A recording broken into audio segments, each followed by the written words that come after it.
আর এই যে প্রোগ্রাম, এটা হচ্ছে আজকে শেষ দিন। এইটা শুরু হয়েছিল নভেম্বর মাসের থেকে প্রত্যেকটা ডিস্ট্রিক্টের বিভিন্ন ইউনিটের প্রথমে সম্মেলন হয়েছে, ইউনিট থেকে জেলা স্তরে সম্মেলন হয়েছে, প্রতিটি জেলাতে সম্মেলন হয়েছে, এবং জেলা স্তর থেকে এই যে সেন্ট্রাল প্রোগ্রাম, এটা শুরু হয়েছে দুদিন আগে, 30 এবং 31 তারিখ, এবং আজকে তার ওপেন সেশন।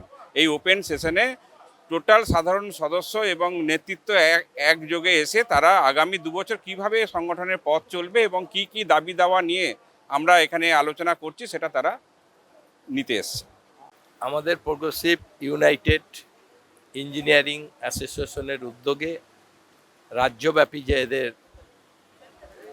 সম্মেলন অনুষ্ঠিত হচ্ছে নজরুল মঞ্চে, সেই সম্মেলনে আমি আমন্ত্রিত ছিলাম, আমরা এসেছি। খুব ভালো লাগছে। প্রায় 23টা জেলা থেকে 3000-এর কাছাকাছি ইঞ্জিনিয়াররা যারা রয়েছেন এই সংগঠনের সঙ্গে যুক্ত। আমাদের মাননীয় স্পিকার সাহেবও এসেছিলেন, আমাদের আরেকজন বিধায়ক আমাদের দেবাশিস কুমার ছিলেন, এখন আমাদের বৈশ্বনাথদা রয়েছে, আমাদের ফেডারেশনের কনভেনার প্রতাপ নায়েক তিনিও রয়েছেন, বিভিন্ন নেতৃত্বরা আসছেন, তারা বক্তব্য রাখছেন, এবং আমরা এই সংগঠনের রাজ্য সম্মেলন সফল হোক এবং সফল করার জন্যই বিভিন্নভাবে আমরা আমন্ত্রিত হয়েছি, আমরাও এসেছি।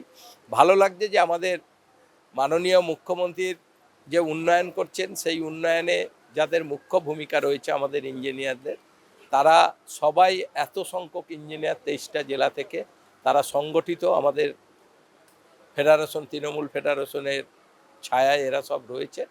প্রচুর মানুষ এসেছেন, আমাদের খুব ভালো লাগছে। আমি নিজেও বর্ধমান দক্ষিণের বিধায়ক, আমি আমন্ত্রিত, আমিও এখানে এই সংগঠনের কাছে আমি এসেছি আজকে।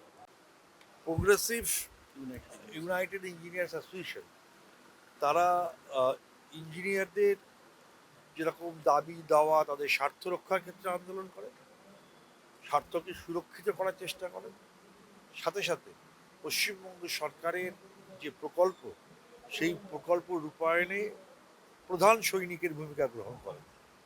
মাননীয় মুখ্যমন্ত্রী এই যে পথশ্রী থেকে শুরু করে আমার পাড়া আমার সমাধান, যুদ্ধকালীন ভিত্তিতে যে কাজ হচ্ছে, সর্বাগ্রে নেতৃত্ব দিচ্ছেন এই ইঞ্জিনিয়াররা। তাই আজকের সম্মেলন, এই সম্মেলন থেকে একদিকে তাদের স্বার্থ সুরক্ষিত রাখা এবং রাজ্যের উন্নয়নে অংশ নেওয়ার এই কাজটাই এই সম্মেলন থেকে হবে বলে আমার বিশ্বাস। তারা কয়েক মাস পরে নির্বাচন, তারা কিন্তু পথশ্রীতে একের পর এক অন্যান্য বিভিন্ন জেলায় তারাও এসছে আজকে এই সম্মেলনে প্রোগ্রেসিভে, কি বলবেন?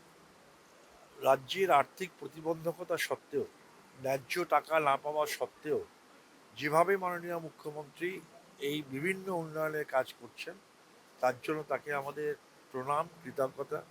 আর তাকে এই কাজ রূপায়ণে যারা সাহায্য করছেন তাদের সকলকে আমার শুভেচ্ছা।